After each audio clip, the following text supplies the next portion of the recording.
Hi there everybody, I'm Cornelius Koopman and welcome to All About Property. Now very often a perfectly healthy sales transaction can fall through only because the buyer or seller used the wrong negotiation tactics. But according to the experts, there's a very simple process around this. Take a look.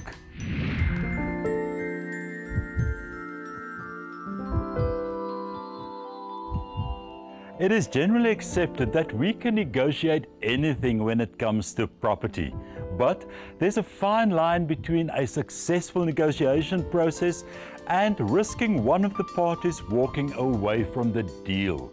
I'm about to meet up with Fine & Country Chief Executive Linda Erasmus to find out what the negotiation processes are that both buyers and sellers need to consider that would result in a successful property transaction.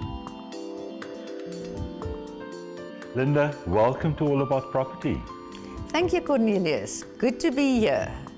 Now, obviously there's a fine line between what the buyer can negotiate and what would possibly lead to the seller turning down the offer. Please elaborate on that. If you now look at, let's take the occupation date and the purchase price. It's got to be a balance, because if you give an occupation date that fits in 100% with the seller's needs, the seller might compromise a little bit on price. But if it is so far out with the seller's needs and you come in with a lower offer, you know, then your chances of the seller accepting that offer is going to be less. So obviously, you as the agent needs to communicate the perfect conditions for the seller to the buyer, and then we try to match that as close as possible. What would be unfavorable negotiation tactics that the buyer must try and stay away from? Yeah, I would say very early occupation. Okay. You know, because that to me is always the seller is waiting and they're not in their mind, they've got to almost get used to the idea that they need to move out. And you know what, if you've lived in a home for 10 years, there's a lot to organize before you move out. Yes. The ideal is to move in on the transfer date. Also, conditional clauses in the agreement, like subject to a property that must be sold. That takes the process a lot further away from the seller, because at the end of the day, you know what, if you want to sell, you want your money as quick as possible and you want to move on. Yes. So if you look at the things that make the case of the buyer a lot stronger, then it is those little pieces of evidence about where the money is, can they qualify for the bond that they want to apply for. That is working in their favor when the agent goes and presents this agreement to the seller. So it's really a question of the more information you as the buyer presents the real estate agent, the stronger your negotiation case would be with the seller. Absolutely. Now, Linda, we are now at the point where the buyer has provided the real estate agent with all the information. He has signed the offer to purchase. What happens next? The seller will now consider not only the purchase price, but he's now going to look at all those conditions, when he must move out, and see how does that fit into his needs, and how possible it is for him or her to move out on that occupation date as requested in the offer to purchase. So there's a lot of things that he must now consider, and is it possible for me now to fit in with the buyer's plans.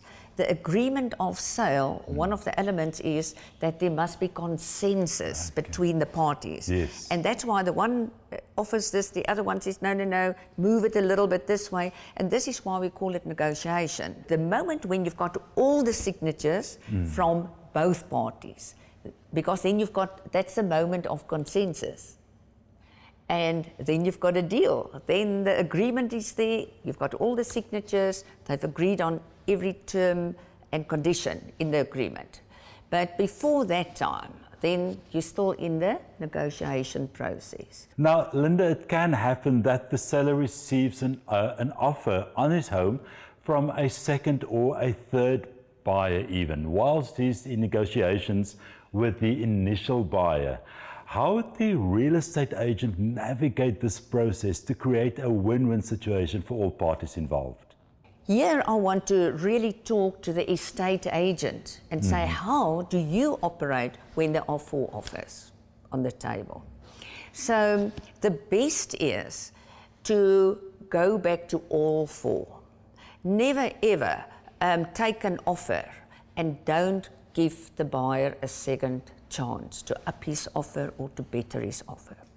Now, most of the times you might just have 2 buyers, but I mean, if the price is realistic, you might end up with 4 buyers. And then you have to go back to every buyer and inform them that you've got more offers and give them a chance to make their best offer. So now, Mr. Buyer, this is the time. I'm now not going to come back to you, but I'm giving you the opportunity to make the best offer. And unfortunately, we can't disclose what is in the other offers. Yes. And then you go back and you come forth with 4 offers where you know you've given all 4 buyers an opportunity to make the best offer. And then you present those 4 offers simultaneously to your seller. And then obviously the seller will choose the one with all the conditions, not only the purchase price, more favorable to him, the occupation date, the purchase price.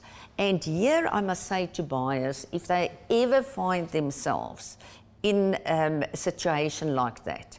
Now, if your first offer said that the seller must paint the garage, he must do this and he must do this, take those things out if you want the house, because then you make it easier for the seller to say. So the more complex you make your offer to purchase to him, the chances are very good that he may accept one with less conditions and less things that he's got to do and warrant.